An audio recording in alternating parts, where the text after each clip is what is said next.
제발 멈춰! 제발 그만 파! 흑돈아! 흑돈아, 왜 그러는 거야? 그만해! 순간 저는 온몸에 소름이 돋았습니다. 15년을 한 식구처럼 지켜보았지만 그렇게 처절하게 땅을 파헤치는 모습은 정말 처음이었으니까요. 아침부터 녀석은 돈사역 오래된 자풀만 무성한 곳을 미친 듯이 파들어갔습니다. 200kg의 거구가 내는 절박한 숨소리는 이 평화로운 양돈장을 뒤흔들고 있었죠. 흑돈이의 발톱이 돌에 긁히는 날카로운 소리에 저는 너무 불안해서 소리쳤습니다. 철수 씨, 흑돈이가 완전히 미쳤어요. 제발 좀 뜯어 말려봐요. 제 비명에도 철수 씨는 그저 녀석의 덩치를 붙잡고 있을 뿐이었습니다. 철수 씨 눈빛이 이상했습니다. 불안해 보이면서도 뭔가 포기한 것 같았어요. 마치 땅 아래 뭔가 있다는 걸 이미 알고 있는 것처럼 말이죠. 도대체 무슨 일이 있었던 걸까요? 지금부터 시작되는 이야기 끝까지 들어주시고 여러분의 생각을 댓글로 남겨주세요. 구독과 좋아요는 더 좋은 이야기를 전하는데 큰 힘이 됩니다. 안녕하세요. 저는 철수 씨 옆집에 사는 이순자입니다. 이 가족의 불행은 10년 만에 돌아온 아들 민수에게서 시작되었습니다. 민수는 보이스피싱 조직에 속아 빚더미에 앉았고 그 초조함은 양돈장 전체의 공기를 무겁게 짓눌렀습니다. 흑돈이는 발톱이 피투성이가 되어서도 멈추지 않았습니다. 녀석의 귓가에는 가족의 운명을 지키라는 하느님의 명령이라도 들리는 것 같았습니다. 그때였습니다. 툭! 흑돈이의 발톱 끝에 두툼한 비닐에 쌓인 낡은 것이 걸렸습니다. 철수 씨가 조심스럽게 그것을 꺼내자 40년 전의 생명보험 증서와 누렇게 변색된 메모가 모습을 드러냈습니다. 40년 동안 감춰져 있던 일찍 세상을 떠난 절친 성훈 씨가 철수 씨에게 남긴 마지막 선물이었어요. 철수 씨는 증서를 보는 순간 온몸에 피가 식는 듯한 표정을 지었습니다. 메모를 읽어내려가는 철수 씨의 눈빛에는 은혜와 죄책감이 뒤엉켜 거센 파도처럼 흔들리고 있었습니다. 저는 그 모습을 숨죽이고 지켜보았죠. 성훈 씨가 쓴 메모는 이러했습니다. 형님은 제 생명의 은인입니다. 이 돈은 형님이 힘드실 때 쓰시도록 제가 땅에 묻어둡니다. 형님은 절대 받지 않으실 분이라 이렇게 하는 수밖에 없었습니다. 아내가 힘든 시절을 보냈습니다. 하지만 저는 아내를 용서했고 준호를 제 아들로 키울 거예요. 형님, 이 돈으로 형님의 은혜에 조금이라도 보답하고 싶습니다. 철수 씨는 이 메모를 통해 성훈 씨가 아내의 불륜 상대가 자신임을 전혀 모르고 있음을 알았습니다. 성훈 씨는 아내가 외도한 사실을 알면서도 용서하고 준호를 자신의 아들로 키웠던 것입니다. 하지만 그 외도의 상대가 바로 은인인 철수 씨라는 것은 끝까지 몰랐던 거죠. 성훈 씨가 아내가 힘든 시절을 보냈습니다라고 완곡하게 표현한 그 문장이 철수 씨의 죄책감을 한순간에 40년 전으로 돌려놓았을 것입니다. 그 침묵과 용서의 시간 속에서 철수 씨와 아내의 불륜이라는 비밀은 40년 동안 세상에 드러나지 않았습니다. 흑돈이가 파헤친 것은 단순한 증서가 아니라 가족의 숨겨진 비밀이었어요. 짐승이 사람보다 더 깊은 진실을 알고 있었던 것입니다. 민수는 1억 5천만 원의 증서에만 눈이 팔린 채 이 비밀의 무게는 전혀 눈치채지 못하고 있었습니다. 그날 이후 양돈장에는 팽팽한 긴장감이 흘렀습니다. 철수 씨는 성훈 씨의 메모를 품에 안고 고뇌했고 민수는 빚 때문에 그 증서를 어떻게든 손에 넣으려 했죠. 민수는 사실 보이스피싱 조직에 속아 빚을 진 피해자였지만 아버지에게 그 사실을 말하지 못하고 있었습니다. 오히려 아버지에게 상처를 주는 가해자가 되어야 한다는 죄책감에 시달리고 있었어요. 저는 민수의 방황이 그저 돈 때문만은 아닐 거라고 짐작했습니다. 민수의 방황은 아버지의 죄책감에서부터 비롯된 것이었을 테니까요. 며칠 뒤 민수가 철수 씨에게 서류를 내밀었습니다. 평소와 달리 억지로 화난 표정을 짓고 있었죠. 아버지, 요즘 몸 안 좋으시잖아요. 이참에 좋은 요양원 알아보는데 동의해 주셔야 해요. 여기 지장만 찍으시면 돼요. 민수의 손에는 요양원 입소 동의서라고 큼지막하게 쓰인 서류가 들려 있었습니다. 하지만 저는 불안한 민수의 시선이 자꾸만 흑돈이에게 향하는 것을 보았어요. 보이스피싱 조직이 민수에게 시킨 그 서류는 틀림없이 집과 양돈장의 매매 계약서일 겁니다. 아들을 이용해 아버지를 속이는 너무나 교묘한 사기 수법이었죠. 철수 씨는 서류를 받지 않고 민수의 눈을 피했습니다. 철수 씨는 준호에 대한 죄책감에 짓눌려 정작 진짜 아들인 민수에게는 사랑을 주지 못했던 거예요. 그 아픈 과거를 민수의 눈을 피하며 회피하고 있었던 것이죠.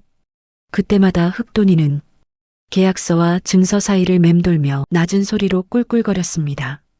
민수가 결국 철수 씨의 손을 잡아 지장을 찍으려는 순간이었습니다. 흑돈이가 갑자기 덤벼들어 민수의 바짓단을 물어뜯었어요. 이놈의 돼지가! 진짜 왜 그래? 흑돈아! 너 왜 이러는 거야? 민수가 소리치며 손을 뿌리쳤지만 흑돈이는 물러서지 않았습니다. 200kg의 육중한 몸으로 민수와 철수 씨 사이를 완전히 가로막았죠. 흑돈이의 맹렬한 저항 덕분에 철수 씨는 서류의 지장을 찍지 않을 수 있었습니다. 흑돈이의 행동은 단순한 짐승의 경고가 아니라 아버지의 죄와 아들의 타락 모두를 막으려는 운명적인 절규처럼 느껴졌습니다. 녀석의 몸짓 하나하나에 가족을 지키려는 필사적인 의지가 담겨 있었으니까요. 민수는 서류를 집어들고 밖으로 나가버렸습니다. 철수 씨는 그 뒷모습을 바라보며 깊은 한숨을 내쉬었어요. 흑돈이는 여전히 철수 씨 곁을 지키며 조용히 숨을 몰아쉬고 있었습니다. 저는 그 광경을 보면서 생각했습니다. 이 집에서 진짜 가족은 누구일까? 피를 나눈 부자보다 15년을 함께한 이 검은 돼지가 더 가족 같았습니다. 계약서 처리에 실패한 민수는 보이스피싱 조직의 독촉과 죄책감이라는 이중고 속에서 벼랑 끝에 몰린 사람 같았습니다. 그 불안함은 양돈장 전체를 휩쓸었어요. 민수는 밤마다 휴대전화를 붙잡고 떨고 있었고 낮에는 멍하니 허공만 바라보곤 했습니다. 그때 성훈 씨의 아들 준호가 양돈장을 찾아왔습니다. 성훈 씨가 돌아가신 후 한 번도 찾아온 적이 없던 준호였어요. 준호는 참 선하고 착한 사람이었습니다. 그런데 저는 준호를 보는 순간 온몸에 소름이 돋았습니다. 준호의 눈매, 웃을 때 올라가는 입꼬리, 심지어 걷는 자세까지도 40년 전 철수 씨의 젊은 시절과 너무나 똑같았기 때문입니다. 성훈 씨는 이 진실을 모른 채 준호를 자신의 아이라고 믿고 키웠지만 시간이 흐르면서 아이는 친아버지인 철수 씨의 모습을 쏙 빼닮아간 겁니다. 혈육이라는 게 이렇게 숨길 수 없는 것인가 봅니다.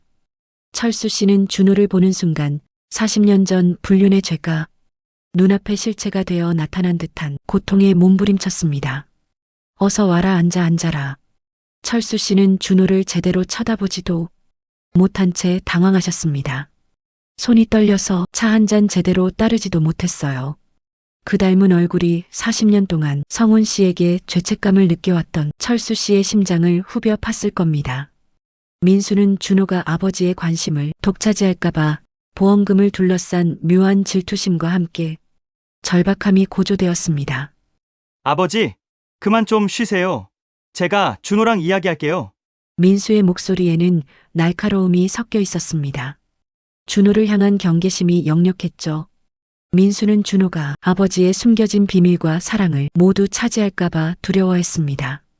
철수 씨는 자신 때문에 준호가 성훈 씨의 숭고한 희생 속에서 자라났고 민수는 사랑받지 못하는 아이로 방황했음을 깨달았습니다. 저는 그 무거운 침묵 속에서 흑돈이만 바라보았습니다. 흑돈이는 그저 묵묵히 두 아들의 비극을 지켜보고 있을 뿐이었습니다. 녀석의 눈빛에는 슬픔과 연민이 담겨 있었어요. 마치 이 모든 비극의 끝을 이미 알고 있는 것처럼 말이에요. 준호가 돌아간 후 철수 씨는 마당에 주저앉아 한참을 울었습니다. 민수는 그런 아버지를 멀리서 바라만 보고 있었죠. 다가가지도 등을 돌리지도 못한 채로요. 결국 민수는 보이스피싱 조직의 마지막 협박에 굴복하고 말았습니다. 민수의 보이스피싱 가담 사실을 폭로하겠다고 협박했으니까요. 그날 저녁 민수는 계약서와 증서를 챙겨 마을 외곽으로 급히 나갔습니다. 저는 불안해서 철수 씨에게 이 사실을 알렸죠. 철수 씨, 민수가 나갔어요. 당장 쫓아가 봐야 해요. 철수 씨와 저는 민수를 쫓았지만 이미 늦었습니다. 민수는 검은 승용차에 강제로 태워지고 있었고 조직원들은 증서를 손에 넣고 차를 몰기 시작했어요. 저는 그 순간 모든 것이 끝났다고 생각했습니다. 그때였습니다. 200kg의 검은 그림자가 돈사문을 박차고 뛰쳐나왔습니다. 흑돈이었습니다. 녀석은 오직 본능의 의지에 자신이 지켜야 할 가족의 운명과 증서가 실린 차를 향해 맹렬히 돌진했습니다. 그 질주는 마치 짐승의 영웅적인 마지막 의지 같았어요. 흑돈이는 자신의 몸이 무사하지 못할 것을 알았지만 멈추지 않았습니다. 저는 그렇게 빠르게 달리는 흑돈이를 처음 보았습니다. 차량이 굉음을 내며 흑돈이의 거구에 들이받쳤고 앞 유리창이 산산조각 났습니다. 흑돈이는 뒷다리가 꺾이고 온몸이 피범벅이 된 채 쓰러졌지만 그 희생으로 차량이 멈췄어요. 민수는 그 틈을 타 차에서 뛰쳐나왔고 철수 씨는 곧바로 경찰에 신고할 수 있었죠. 조직원들은 증서를 챙겨 달아나려 했지만 흑돈이의 희생 덕분에 경찰이 출동할 시간을 벌 수 있었습니다. 흑돈아! 흑돈아! 민수가 쓰러진 흑돈이에게 달려가 울부짖었습니다. 흑돈이의 몸짓 하나하나가 가족의 운명을 구원하는 필사적인 행동이었던 것입니다. 쓰러진 흑돈이의 눈에서는 핏줄이 선명하게 서 있었지만 고통 속에서도 가족을 향한 안도감이 느껴지는 듯했습니다. 녀석은 자신이 해야 할 일을 모두 마쳤음을 알고 있는 듯했어요. 철수 씨가 떨리는 손으로 흑돈이의 머리를 쓰다듬었습니다. 버텨라 흑돈아. 조금만 버텨라. 저는 그 광경을 보면서 눈물을 참을 수가 없었습니다. 짐승이 사람을 구하기 위해 목숨을 걸다니 이것이 진정한 가족애가 아니고 무엇이겠습니까? 흑돈이의 희생 덕분에 조직원들은 현장에서 모두 검거되었고 집 매매 계약서와 보험 증서 모두 무사히 회수되었습니다. 민수는 차에서 뛰어내리자마자 쓰러진 흑돈이에게 달려가 오열했습니다. 흑돈아, 내가 미안하다. 내가 나쁜 놈이야. 피를 흘리는 흑돈이를 안고 절규하는 민수를 보며 철수 씨는 마침내 40년의 침묵을 깨뜨렸습니다. 그 진실은 너무나 고통스러워서 차마 똑바로 들을 수 없을 정도였어요. 민수야. 준호는 성훈이 아들이 아니야. 준호 어머니와 나의 아이였어. 성훈이는 그걸 모르고도 내 죄까지 짊어지고 간 거다. 철수 씨의 충격적인 고백에 민수는 그 자리에 주저앉아 통곡했습니다. 자신의 방황이 아버지의 죄책감에서 비롯된 것임을 깨달았기 때문이죠. 철수 씨는 이어서 더 고통스러운 말을 이어갔습니다. 나는 그 죄책감 때문에 너에게 온전히 사랑을 주지 못했다. 너의 방황은 다 내 죄야. 현장에 도착했던 준호는 그 모든 진실을 듣고 망연자실했지만 그들의 고통이 너무 커서 감히 말을 잇지 못했습니다. 저는 멀리서 그 광경을 지켜보며 가슴이 찢어지는 것 같았습니다. 흑돈이의 희생이 40년의 죄와 비밀을 비로소 세상에 드러낸 것입니다.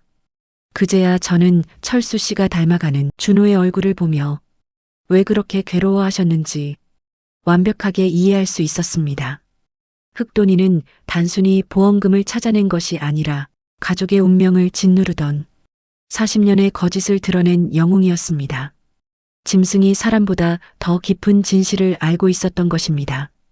흑돈이의 부상은 너무나 치명적이었습니다. 양돈장으로 돌아온 흑돈이는 흙바닥이 아닌 평생을 지킨 돈사한 가족들의 품 안에서 조용히 마지막 숨을 거두었습니다. 흑돈이는 고통 없이 아주 평화롭게 눈을 감았어요.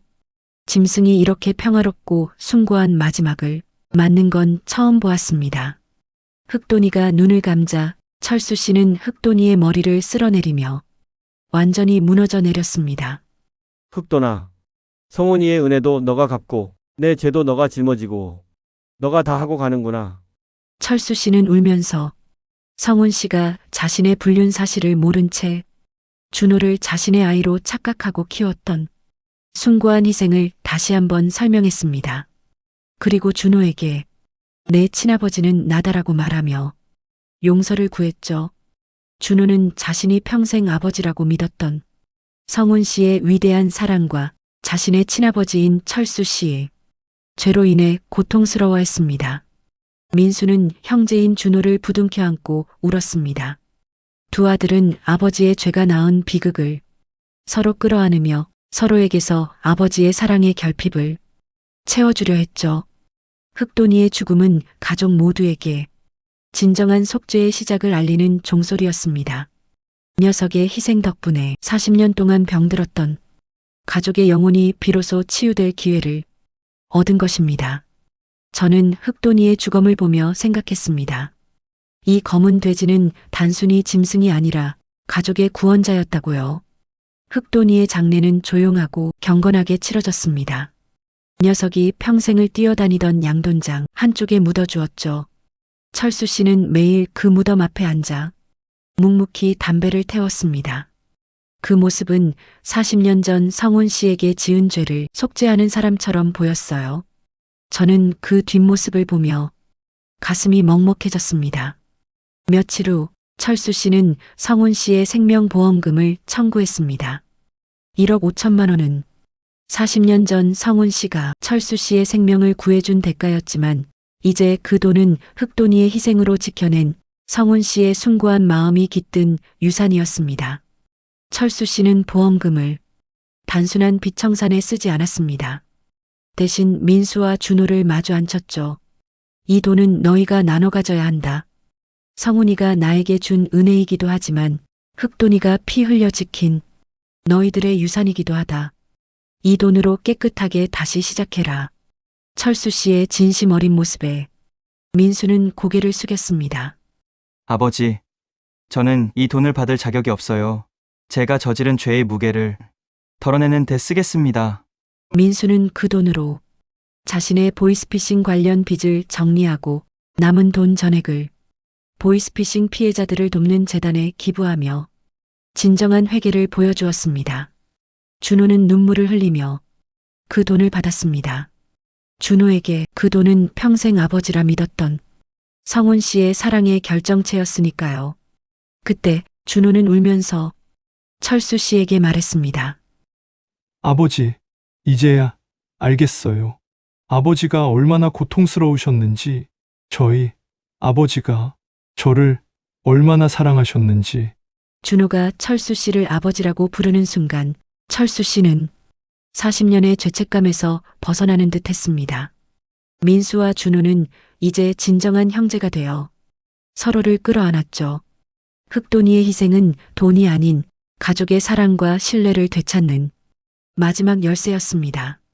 저는 그 모든 과정을 지켜보며 짐승의 희생이 인간의 이기심과 죄를 어떻게 구원하는지 깨닫게 되었습니다. 흑돈이가 없었다면 이 가족은 영원히 흩어졌을 겁니다. 철수 씨는 흑돈이의 무덤 앞에 무릎을 꿇고 말했습니다. 흑돈아, 고맙다. 내가 우리 가족을 구했어. 그 말에 저도 눈물이 났습니다. 시간은 쉼없이 흘러 3개월이 지났습니다. 흑돈이의 희생이 남긴 사랑의 씨앗이 양돈장에 뿌리 내렸습니다. 민수는 이제 매일 새벽 5시에 일어나 돈사를 돌보는 진짜 일꾼이 되었습니다. 더 이상 빚 때문에 불안해하지 않았어요. 민수의 눈빛에는 책임감과 따뜻함이 담겨 있었죠. 민수는 과거의 방황을 딛고 아버지의 곁으로 돌아온 것입니다. 준호도 매주 주말이면 양돈장에 내려와 민수를 돕고 있습니다. 두 사람은 이제 진정한 형제가 되어 서로를 위하며 양돈장의 미래를 함께 그리고 있었죠. 철수 씨는 그저 묵묵히 두 아들의 뒷모습을 보며 평화로운 미소를 지을 뿐이었습니다. 40년 동안 이어져 온 고통과 비밀의 사슬이 드디어 끊어진 것입니다. 저는 그 모습을 보며 감사한 마음이 들었습니다. 양돈장에는 흑돈이의 유일한 딸인 흑순이가 새로운 종돈이 되었습니다. 흑순이는 아버지를 쏙 빼닮은 건강하고 영리한 녀석이었죠. 흑순아, 너의 아버지가 우리 가족을 살렸어. 너는 이제 이 집의 기둥인 거야? 민수가 흑순이를 쓰다듬으며 말했습니다. 그때였습니다. 흑순이는 흑돈이가 증서를 파냈던 그 자리로 걸어가더니 코를 박고 흙냄새를 맡기 시작했습니다. 마치 흑돈이의 영혼이 그 자리에 남아 흑순이를 통해 가족을 지켜보고 있는 것 같았어요. 흑순이의 행동은 단순히 흙을 파는 본능이 아니라 흑돈이가 남긴 사랑의 흔적을 확인하는 것처럼 보였습니다. 철수 씨는 흑순이가 흙냄새를 맡는 모습을 보며 천천히 눈물을 흘렸습니다. 그 눈물은 슬픔이 아닌 성훈 씨에 대한 감사와 흑돈이에 대한 사랑이었습니다. 40년의 죄책감은 이제 평화로운 그리움으로 바뀌었어요. 저는 그 모습을 보며 생각했습니다. 철수 씨의 죄와 성훈 씨의 은혜, 민수의 방황과 준호의 외로움. 이 모든 비극을 끊어낸 것은 결국 말 못하는 검은 돼지, 흑돈이의 피 흘린 희생 덕분이었다고요. 흑순이가 흙냄새를 맡는 그 자리, 바로 죄와 은혜가 함께 묻혀있던 그 땅에서 이 가족은 비로소 진정한 사랑을 배우며 새로운 삶을 살아가고 있습니다. 이제 양돈장의 검은 돼지는 단순한 가축이 아니라 가족의 영원한 수호신입니다. 녀석의 숭고한 정신은 흑순이를 통해 때를 이어 이 평화로운 땅을 지켜나갈 것입니다. 저는 이제 이 양돈장을 떠납니다. 하지만 이 가족의 이야기를, 흑돈이의 희생을 평생 잊지 못할 것입니다. 가족이란 피가 아니라 마음으로 만들어지는 것이라는 걸 흑돈이가 가르쳐 주었으니까요. 오늘 이야기가 마음에 드셨다면 구독과 좋아요 부탁드립니다.